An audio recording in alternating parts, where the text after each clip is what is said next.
అందరికీ నమస్కారం. ఈరోజు మనం చాలా లోతైన ఒక అంశం గురించి మాట్లాడుకోబోతున్నాం. అదేంటంటే మన ఆలోచనలు, మన లోపలున్న ప్రపంచం, మన బయటి ప్రపంచాన్ని అంటే మన రియాలిటీని ఎలా పూర్తిగా మార్చేయగలదు. ఇది కేవలం పాజిటివ్ థింకింగ్ గురించి కాదు, అంతకంటే చాలా ఎక్కువ. ఇదొక సంపూర్ణ పరివర్తనకు సంబంధించినది.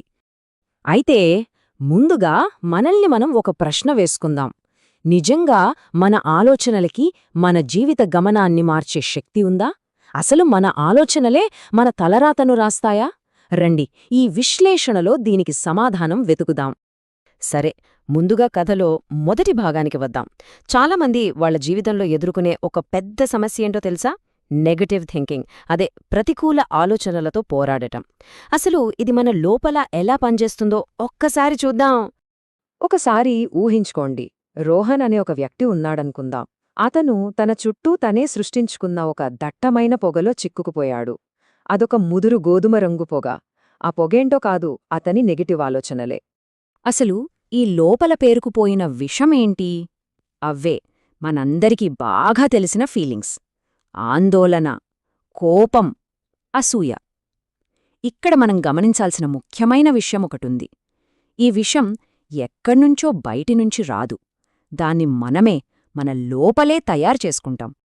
అసలు సమస్య అంతా ఇక్కడే మొదలవుతుంది. మనసు నిండా ఇలాంటి చెత్తను పెట్టుకుని బయట ప్రపంచంలో ఆనందాన్ని వెతకడమంటే అది పూర్తిగా వృధా ప్రయాసే కదా. లోపల శుభ్రంగా లేనప్పుడు బయట ఎంత వెతికినా ఏం లాభం? అయితే ఈ లోపలున్న విషానికి విరుగుడు లేదా అంటే ఖచ్చితంగా ఉంది. మన కథలో ఇప్పుడు రాబోయే మలుపు అదే మనల్ని ఆ పరిష్కారం వైపు తీసుకెళ్తుంది. ఆ పరిష్కారమే శుద్ధీకరణ అని ఒక స్వర్ణజ్యోతి. పండిట్ శ్రీరామ్ శర్మ ఆచార్యగారు ఒక అద్భుతమైన మాట చెప్పారు. అదే విచార్ స్నాన్, అంటే ఆలోచనా స్నానం. మనం రోజూ శరీరాన్ని శుభ్రం చేసుకోవడానికి స్నానం చేస్తాం గదా, సరిగ్గా అలాగే మనసుని కూడా శుభ్రం చేసుకోవాలి. మన అంతర్గత శాంతికి తాళమిదే. ఈ మానసిక శుద్ధీకరణలో ఎంత శక్తి ఉందో చూడండి. మన ఆలోచనలు ఎప్పుడైతే స్వచ్ఛంగా, పాజిటివ్గా ఉంటాయో అప్పుడు ఆనందమనేది దానంతట అదే ఒక ప్రవాహంలా వచ్చేస్తుంది. దానికోసం మనం ప్రత్యేకంగా కష్టపడాల్సిన పనే ఉండదు. ఇప్పుడు మనం ఈ విశ్లేషణలో అత్యంత కీలకమైన భాగానికి వచ్చాం. 1965 నాటి ఒక వసంత సందేశంలోని అమృతవాక్కులు ఈ ఫిలాసఫీకి పునాదిలాంటివి. వాటిలో ఎంత నిజముందో చూద్దాం. ఆ సందేశంలోని మొదటి వాక్యం చూడండి, ఎంత పవర్ఫుల్గా ఉందో.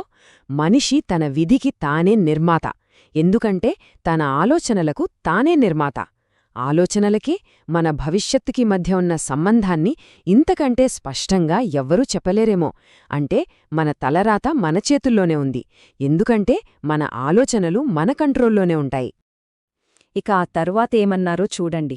మన ఆలోచనలు మన జీవితాన్ని ఎలా స్వర్గంగా లేదా నరకంగా మార్చగలవో చాలా స్పష్టంగా చెప్పారు. ఆలోచనలు అపవిత్రంగా ఉంటే జీవితం నరకమవుతుంది. ఆలోచనలను శుద్ధి చేసుకోండి, వాటిని గొప్ప ఆదర్శాలతో అనుసంధానించండి. దారి చాలా సింపుల్, చాలా క్లియర్గా ఉంది. ఆ తర్వాత వచ్చే వాక్యం చాలా చిన్నదే, కానీ అందులో ఉన్న సత్యం చాలా లోతైనది. మనం ఎలా ఆలోచిస్తామో అలాగే తయారవుతాం. సింపుల్గా చెప్పాలంటే ఇదే ఈ మొత్తం ఫిలాసఫీకి గుండెలాంటిది. మన క్యారెక్టర్, మన పనులు అన్నీ మన ఆలోచనల నుంచే పుడతాయి. ఇక్కడితో విషయం కేవలం ఒక వ్యక్తి గురించే ఆగిపోలేదు, దాన్ని ఇంకొంచెం పెద్ద స్థాయికి తీసుకెళ్లారు. ఆలోచనల పరివర్తనే యుగ పరివర్తనకు మొదటి షరతు. అంటే ఒక వ్యక్తి మారితే ఆ ప్రభావం సమాజం మీద పడుతుంది. ఒక తరం ఆలోచనా విధానం మారితే ఏకంగా ఒక యుగమే మారిపోతుంది. దీనిలో ఉన్న శక్తిని ఊహించండి. ఈ గొప్ప వాక్కులు కేవలం సమస్యను చెప్పి వదిలేలేదు, దానికి పరిష్కారం కూడా చూపించాయి. ఈ మానసిక ఉన్నతిని ఎలా సాధించాలో కూడా చెప్పారు. అవే సత్సంగం మరియు స్వాధ్యాయం ద్వారా మానసిక స్థాయిని ఉన్నతీకరించుకోండి. అంటే మంచి వాళ్లతో స్నేహం చేయడం, మంచి పుస్తకాలు చదవడం.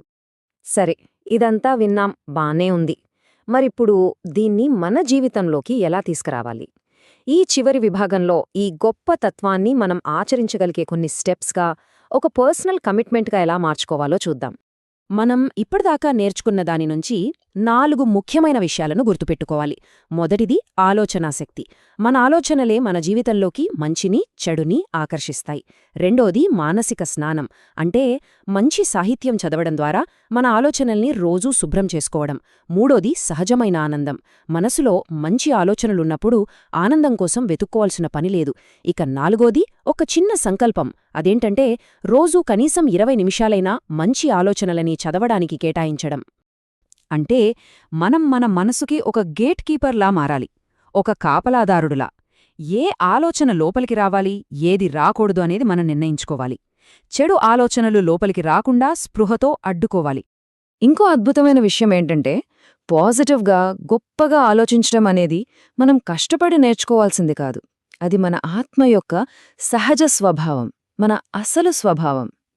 ఈ నెగటివిటీ అనేది కేవలం పైన పేరుకుపోయిన ఒక పొర మాత్రమే. దాన్ని తీసేస్తే చాలు, మన నిజస్వరూపం బయటపడుతుంది.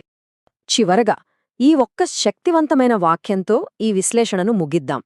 ఇది ఎప్పటికీ గుర్తుండిపోయే మాట. మీ ఆలోచనలను మార్చుకోండి, మీ ప్రపంచం దానంతట అదే మారిపోతుంది. మార్పు అనేది బయట ఎక్కడో లేదు, అది మన లోపలే మొదలవుతుంది.